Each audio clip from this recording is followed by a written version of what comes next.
Boa tarde, pessoal. Sejam todos bem-vindos a mais uma live do projeto Reflexões nas Fronteiras do Iguaçu, Patrimônio e Turismo, né? É um projeto de extensão institucional vinculado à UniOeste, ao Programa de Pós-Graduação Sociedade, Cultura e Fronteiras, desenvolvido em parceria com a pós-doutoranda Andressa Shekut. E nesta tarde, né, nos próximos minutos, nós teremos entre nós a satisfação de ouvir a pesquisadora Érica Fernandes Pinto e o pesquisador Ulisses Santos, né, que nos trarão reflexões acerca de uma perspectiva nova para o nosso grupo de trabalho em relação às possibilidades de visibilização e conhecimento em torno de saberes tradicionais e patrimônio vinculado à natureza. Então, em primeiro lugar, eu quero agradecer a presença dos dois, né, e dizer que é uma grande satisfação poder dialogar esta tarde com vocês. Andressa. Ok. Boa tarde, Samuel. Boa tarde, Érica, Ulisses. Sejam bem-vindos. Esse é o nosso terceiro encontro, né, dos projetos de extensão que busca promover o diálogo, né, sobre principalmente patrimônio, turismo e fronteira aqui na região do Iguaçu. E foi com uma alegria quando conversei com o Ulisses, né, que é do ICMBio, e que nós começamos a instigar essa discussão sobre patrimônio no Parque Nacional do Iguaçu, né, além do patrimônio natural, como já é amplamente conhecido. E com isso a gente chegou até a Érica, né, e que aceitou fazer essa fala de hoje sobre, então, os valores culturais da natureza. A Érica Fernandes Pinto, então, ela é doutora em Psicologia e Ecologia Social, idealizadora do projeto Sítios Naturais Sagrados do Brasil, trabalha há 20 anos na área socioambiental, buscando a convergência das políticas de conservação com os direitos de povos tradicionais e o resgate dos valores culturais da natureza. Peregrina por lugares encantados, vivenciando encontros com a sua magia e a sabedoria de seus guardiões. Obrigada, Érica. E o José Ulisses dos Santos, historiador, educador e analista ambiental do ICMBio, responsável pela área de gestão socioambiental do Parque Nacional do Iguaçu. Então, a Érica vai fazer a nossa fala de hoje, e a gente terá também comentários do Ulisses no final, né? E logo após, então, a fala da Érica e os comentários do Ulisses, a gente vai abrir para perguntas no chat. Então, fiquem à vontade para já ir fazendo suas perguntas, né? Conforme vai surgindo as dúvidas, podem ir deixando suas perguntas no chat do YouTube, aqui na lateral. E, no final, a gente vai ler todas as perguntas para a Érica, né? E para o Ulisses, todas as questões que vocês acharem pertinentes. E também a Érica vai propor uma dinâmica aí durante a apresentação, vai fazer uma pergunta para vocês, então já convidamos de antemão a responder essa pergunta que vai alimentar a discussão de hoje, né? E também já lembro que eu vou, no meio da nossa atividade, eu vou colocar uma lista de participação para quem precisa de certificado, quem gostaria de ter um certificado de participação dessa atividade, também vai ter uma lista que eu vou colocar no chat para vocês preencherem, tá bem? Bom, acredito que para uma introdução é isso. Mais uma vez, obrigada, Érica e Ulisses. E, Érica, pode ficar à vontade, então, para fazer sua apresentação. Olá, boa tarde a todos. Inicialmente, gostaria de agradecer, né, a oportunidade de estar aqui com vocês reunidos virtualmente e agradecer o convite da Andressa e do Samuel. essa iniciativa desse projeto, desse programa também, né, que eu conheço pouco a respeito, mas o pouco que eu ouvi falar, assim, eu achei muito instigante e desafiador, né, trazer à tona uma série de temas que tem relação aí com a questão do patrimônio, do turismo, da conservação da natureza e da nossa cultura, em um contexto como esse que a gente está vivendo no momento. E agradecer ao meu colega Ulisses, do ICMBio, né, eu sou servidora, sou analista ambiental do Instituto Chico Mendes de Conservação da Biodiversidade, que fez essa ponte também. Eu vou compartilhar minha tela aqui para a apresentação, e a gente vai seguindo aqui.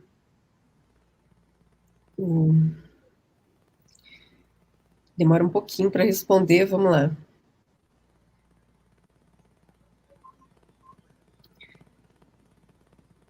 Tá certinho aí, pessoal? Vocês estão vendo? Tudo bem? Uhum. Então tá, bom, no Instituto Chico Mendes, eu atualmente trabalho na Coordenação Geral de Gestão Socioambiental, né, que tem, entre outras atribuições, justamente esse desafio, né, do diálogo com as comunidades tradicionais, com os povos indígenas, a gestão participativa, a educação ambiental, a construção de acordos nas áreas de sobreposição territorial e por aí vai. Mas esse trabalho, né, que eu vou apresentar aqui hoje para vocês, ele teve origem numa pesquisa que eu realizei na minha pós-graduação. Eu escrevi uma tese de doutorado sobre lugares sagrados, sítios naturais sagrados no Brasil. E eu não vou entrar em muitos detalhes aqui, porque eu vou estar falando um pouquinho sobre isso na apresentação. E como a Andressa falou inicialmente, né, eu adoro viajar e peregrinar por lugares de natureza encantada. E eu estive algumas vezes no Oeste Paranaense, aí na região de Foz do Iguaçu, assim, eu acho que é uma região muito, muito mágica e com muitas riquezas, né, que a gente conhece pelas Cataratas do Iguaçu, né, foi o que tornou essa região famosa, mas quem vive aí sabe, e eu que tive a oportunidade de conhecer um pouquinho, né, pude ter um pouco de noção sobre isso, de quantas riquezas que essa região não guarda, né, para além das cataratas, que são uma coisa magnífica realmente, mas tem muitas outras riquezas, né, nessa região. E gostaria de convidá-los, né, a fazer uma breve jornada aí pelo mundo encantado dos significados culturais da natureza. E eu gostaria de começar fazendo uma pergunta para quem está nos assistindo aí. Eu vi essa pergunta escrita em espanhol num painel, num congresso que eu fui participar no Peru ano passado, o Congresso Latino-Americano de Áreas Protegidas, e essa pergunta me chamou bastante atenção, até porque ela tem a ver com a discussão que a gente vai trazer aqui nessa apresentação hoje. Então, gostaria de convidá-los a responder aí no chat. Em espanhol, o que te enamorou pela primeira vez da natureza, ou numa tradução aproximada, né? Por que você gosta da natureza? O que fez você se apaixonar pela natureza inicialmente, assim, né? Quem se arrisca aí a responder no chat?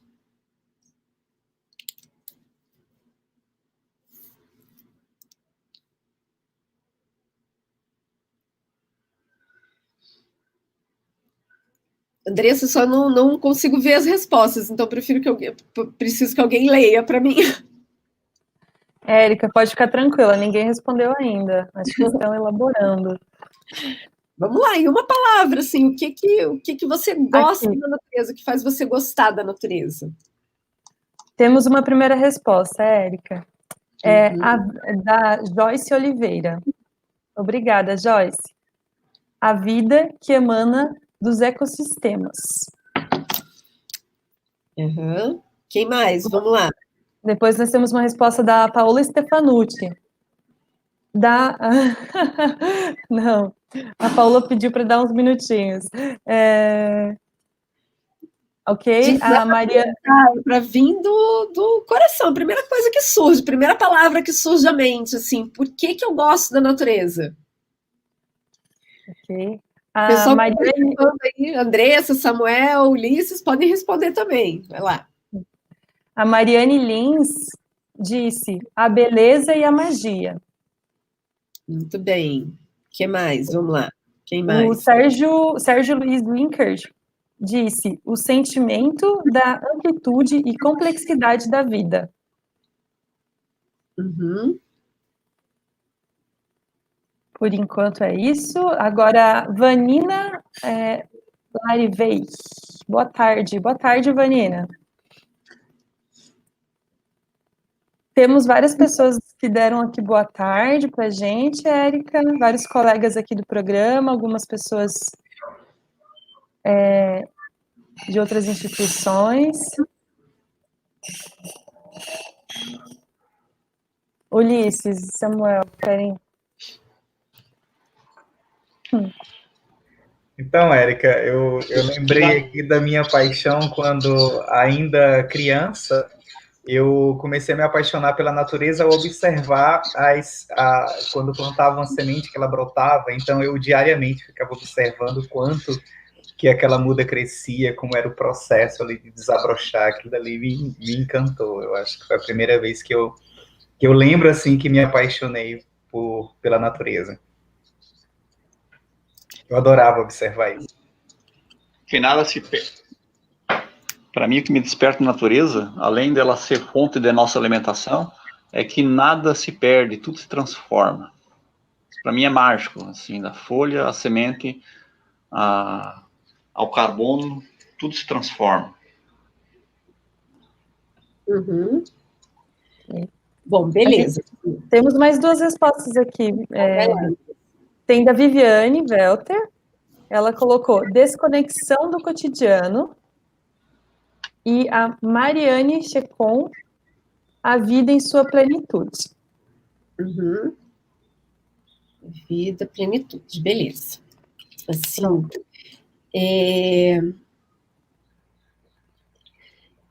bom, acho que todo mundo sabe, né, que a gente está passando por um processo contínuo e crescente de degradação ambiental e de exploração da natureza. E nesse contexto, a natureza ela foi transformada em matéria-prima. E esse modelo que pauta o desenvolvimento da nossa sociedade majoritária, né, ele tem consequências que atingem uma escala planetária. Por isso se diz que a gente está passando por uma crise civilizatória. E o movimento ambientalista, ele tenta nos alertar para a nossa dependência da natureza em argumentações onde predomina o viés técnico-científico e também aspectos econômicos e utilitários. Um discurso que nem sempre tem se mostrado eficiente para sensibilizar e mobilizar o apoio da população. Tem um filósofo, né, pesquisador, Edgar Morin, que ele fala que a gente está enfrentando uma crise, que é uma crise da humanidade que não consegue acessar mais a sua própria humanidade. E nesse contexto, a natureza, ela também foi desencantada, né? Mesmo no movimento de conservação da natureza, a natureza ela foi biologizada, ela foi desumanizada e desencantada dos seus elementos simbólicos. E existe um debate crescente internacionalmente, que ele não é muito antigo, mas assim, de diversas pessoas, diversos autores, diversos movimentos chamando atenção de que a gente, para a gente proteger a natureza ou conservar, né, a natureza, a gente tem que ter estratégias de conservação que dialoguem com os interesses da sociedade e que sensibilizem a sociedade para isso. E, para tanto, é preciso reconhecer os múltiplos valores e significados que a natureza tem para diferentes grupos sociais, que não são só valores utilitários ou materiais. Aí eu resgato as respostas daquela primeira pergunta, né, que a gente fez. Quais as razões pelas quais você gosta da natureza? Né, teve uma pessoa que até falou a fonte de alimentação e tal, mas a grande maioria das respostas, elas trazem coisas como beleza, magia, plenitude, desabrochar da vida, fonte de aprendizados, fonte de bem-estar, né, de possibilidade de ter um certo descanso dessa agitação do dia a dia, do meio de vida urbana e tal. Isso está relacionado com aspectos que não são utilitários ou materiais, né? Envolvem valores imateriais, envolvem aspectos da história, da memória, da identidade, aspectos psicológicos, artísticos, terapêuticos e também espirituais, né? Então, tem uma série de autores e de movimentos chamando atenção para a necessidade da gente buscar compreender os laços que efetivamente conectam pessoas, lugares e natureza para a gente poder ter estratégias de proteção da natureza que sejam eficazes. E no contexto internacional, é muito interessante, assim, porque essa discussão ela nasce ela é meio paradoxal, assim, né? É um tema. Ao mesmo tempo que a gente está falando de valores ancestrais que remetem à própria história da humanidade, à nossa história de vida, a história de vida da nossa família, dos nossos antepassados, esse tema também é uma novidade na gestão ambiental. Então, é um paradoxo, como que algo tão antigo pode ser tão novo, né, no debate sobre conservação da natureza. E o despertar do movimento ambientalista para essa temática, ele é relativamente recente, ele surge aí, especialmente no começo dos anos 2000, e ele tem um marco importante no Congresso Mundial de Conservação da Natureza, que foi realizado em Durban, na África do Sul, que não por acaso, né, foi o primeiro congresso de conservação da natureza de escala mundial que teve a participação de povos indígenas.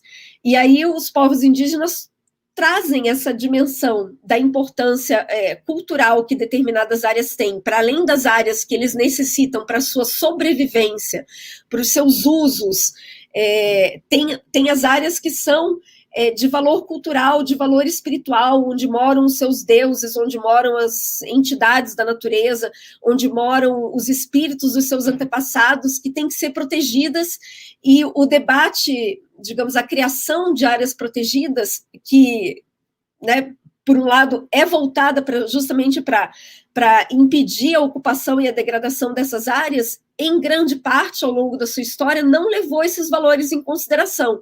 Então, gerou essa problemática de conflitos em busca de um mesmo propósito, que é conservar a natureza.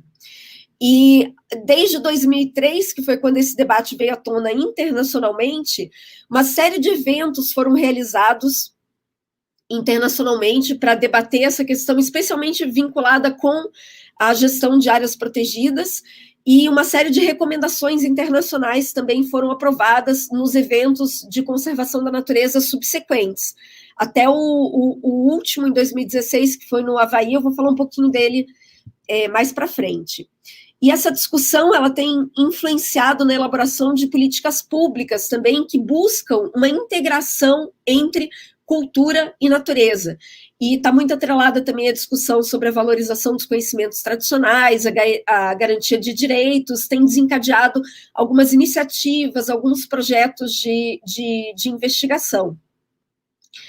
E aqui eu coloquei em destaque uma iniciativa que surgiu no âmbito da União Internacional para a Conservação da Natureza, que é um grupo de especialistas em valores culturais e espirituais das áreas protegidas, que tem, desde 2003, daquele primeiro Congresso Mundial, sido responsável por promover várias discussões com relação a esse tema e também propor diretrizes, recomendações e organizar um acervo de informações.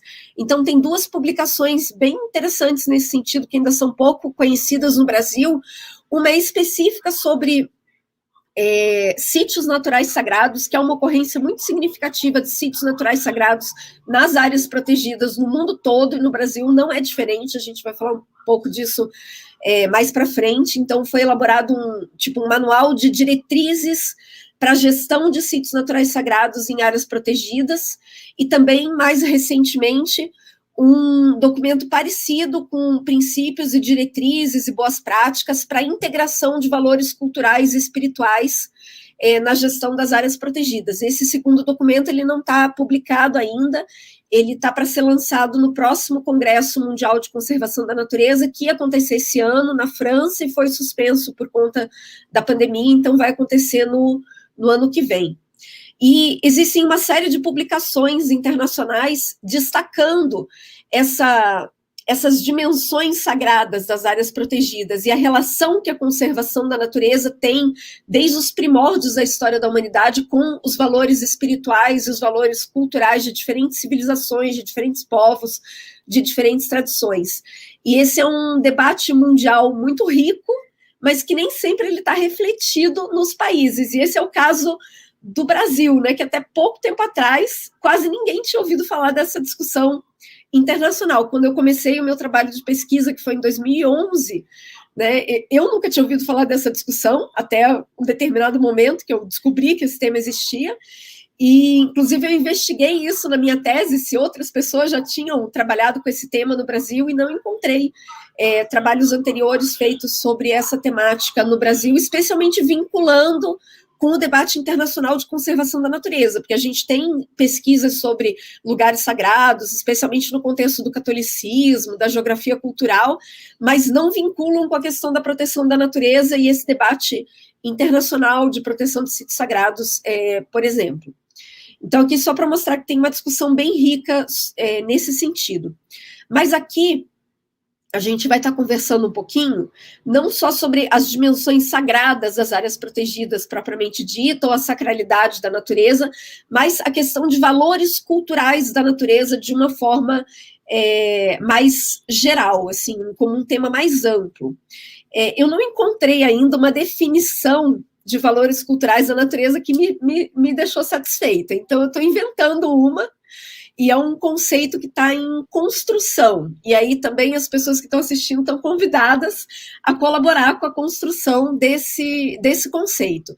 Mas, assim, ainda de forma preliminar, né, valores culturais da natureza, de forma geral, envolve significados simbólicos, as histórias, os bens, os conhecimentos, as tradições e as práticas que diferentes grupos sociais possuem envolvendo as paisagens naturais. Então, são aspectos da cultura que estão associados a formações específicas da paisagem. São montanhas, cavernas, rios, árvores, ilhas, lagos, ou então a espécies da fauna, da flora, aspectos da geologia, ou também a fenômenos naturais particulares que ocorrem em determinadas áreas.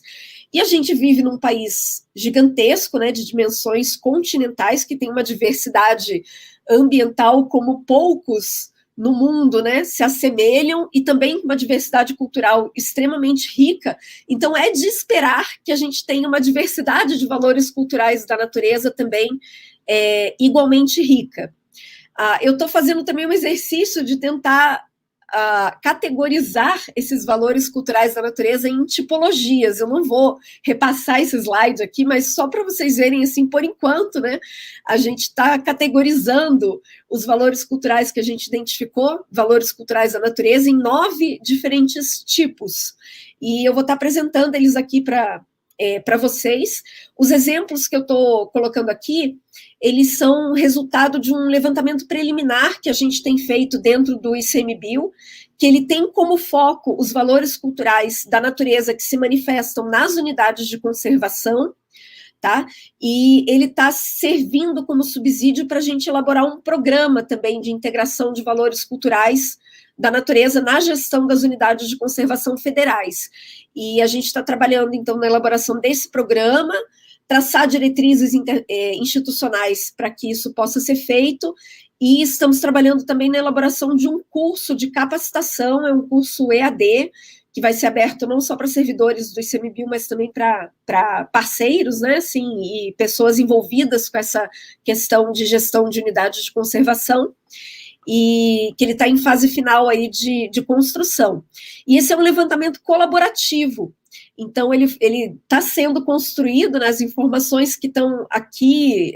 Eu não coloquei todas as informações nessa apresentação, só coloquei alguns exemplos, né, mas isso tudo está sendo feito com informações que as pessoas vão nos contando e a gente só vai sistematizando.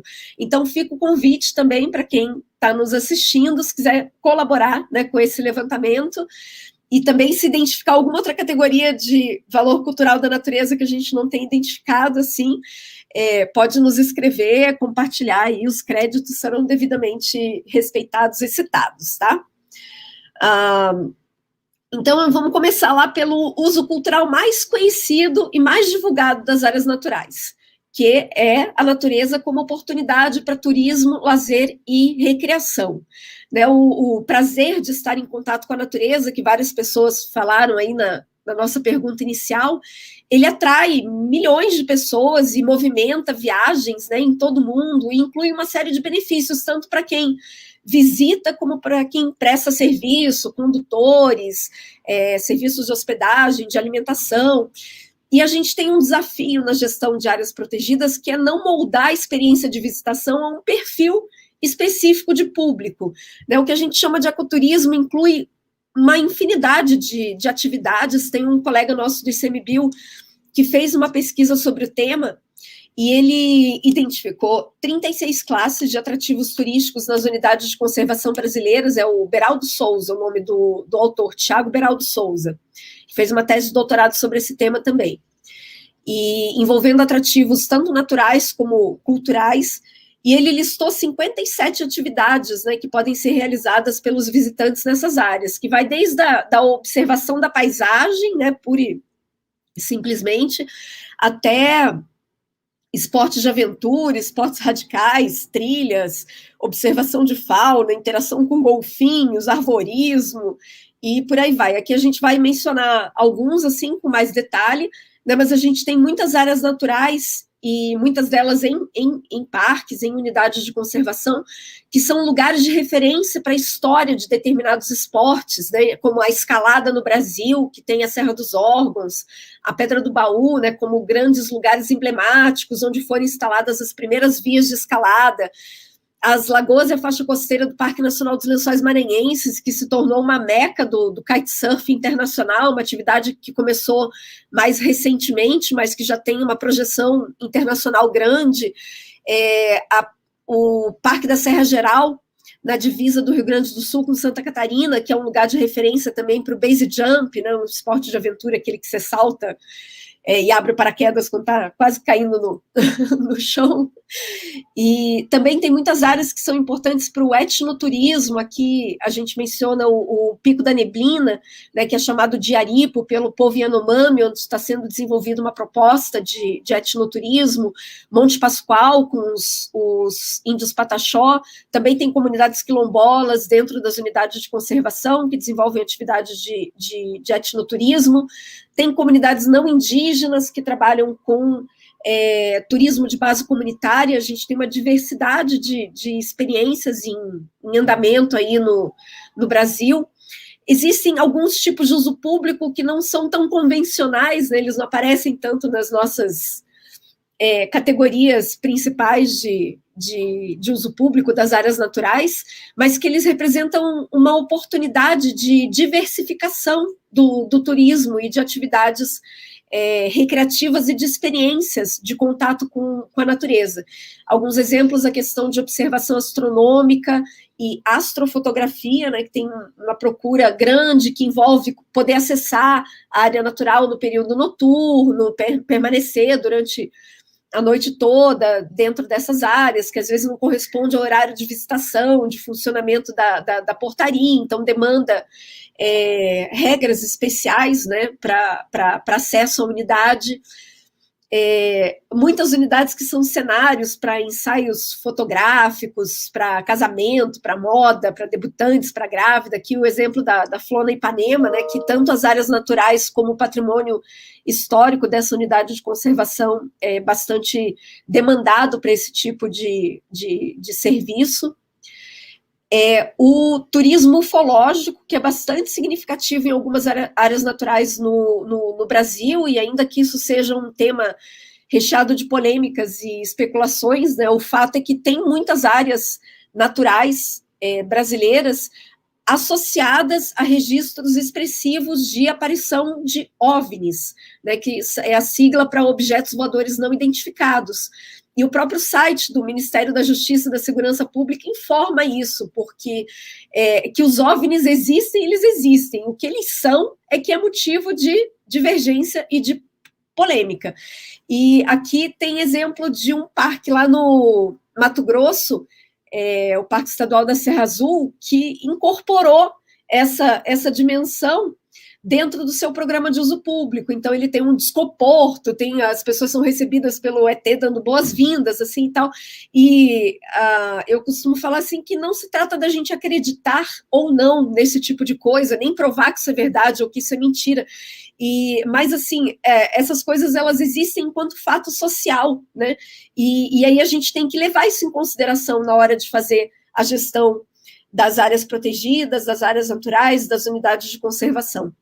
Também existem áreas que são consideradas lugares mal assombrados, e a gente tem unidades de conservação que têm isso de forma bem emblemática, e existe todo um movimento que é chamado de turismo de terror, e gente que gosta de visitar lugares que têm fama de serem mal assombrados. Também a gente tem alguns lugares no Brasil que estão, inclusive, em guias internacionais de turismo de terror. A relação que várias áreas naturais têm hoje com as trilhas de longo curso e ressignificação de muitos caminhos históricos, caminhos indígenas de milhares de anos, inclusive anteriores à colonização, como é o caso do caminho do Piabiru, né, que pega essa região do oeste paranaense. Muitas áreas naturais interligadas em roteiros turísticos temáticos, tanto nacionais, estaduais, regionais, locais, que envolvem valores culturais também, as Montanhas Mágicas da Serra da Mantiqueira, a Rota das Emoções, lá no Nordeste brasileiro. A gente tem uma série de áreas emblemáticas do território nacional, né, de paisagens naturais que são marcos geográficos do nosso território, como o ponto culminante do Brasil, no Pico da Neblina, que está dentro do parque de mesmo nome, as nascentes do Rio São Francisco, que também estão dentro de um parque, o Parque da Serra da Canastra, o Morro do Corcovado, que possivelmente é a paisagem mais associada ao Brasil, né, tanto nacional como internacionalmente. Isso tudo são valores culturais das nossas paisagens naturais. Tem uma série de lugares que são referência para situações, eventos que marcaram a memória nacional, regional, local, desde o Monte Pascoal, que é um marco do pseudo-descobrimento, né, do Brasil pelos colonizadores portugueses. Tem áreas que têm patrimônio histórico, arqueológico bastante significativo. A gente tem áreas naturais também, que tem marcos da passagem de personalidades famosas pelo território brasileiro. A questão dos sítios arqueológicos, a gente tem tanto o patrimônio que é reconhecido pela arqueologia oficial, né, como as pinturas rupestres, os geoglifos, mas também tem os monumentos megalíticos, que são não muito bem aceitos dentro da arqueologia oficial, mas que existe todo um movimento, uma série de pessoas que estudam isso, todo um reconhecimento internacional também, esses locais que têm pedras colocadas em alinhamentos astronômicos específicos, que são relacionadas com existência de observatórios astronômicos da antiguidade, e por aí vai.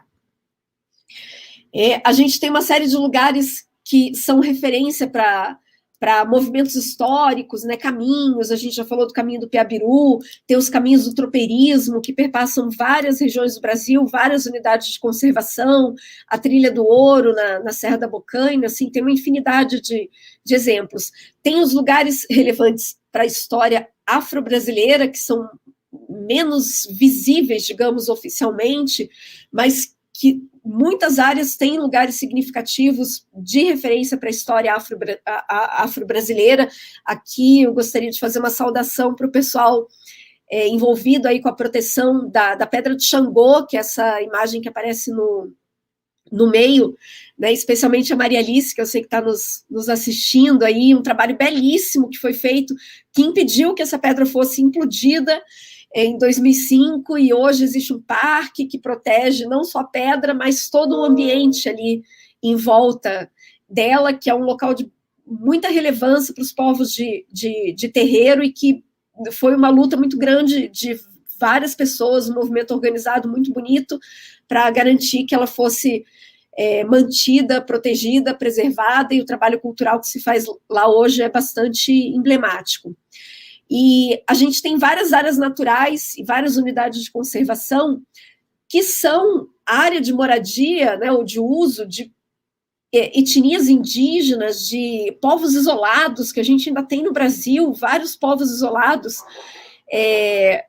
que muitas dessas populações são únicas, elas só existem em determinadas regiões específicas do país, elas já foram dizimadas em todo o resto do território nacional, assim, então as nossas áreas protegidas, elas guardam também os últimos remanescentes de algumas culturas muito importantes na nossa história. Isso é um patrimônio também, né? A gente, durante muito tempo, tratou a presença de populações tradicionais e de povos indígenas como um conflito com a conservação. E enquanto outros países já superaram isso, já tem tempo, e tratam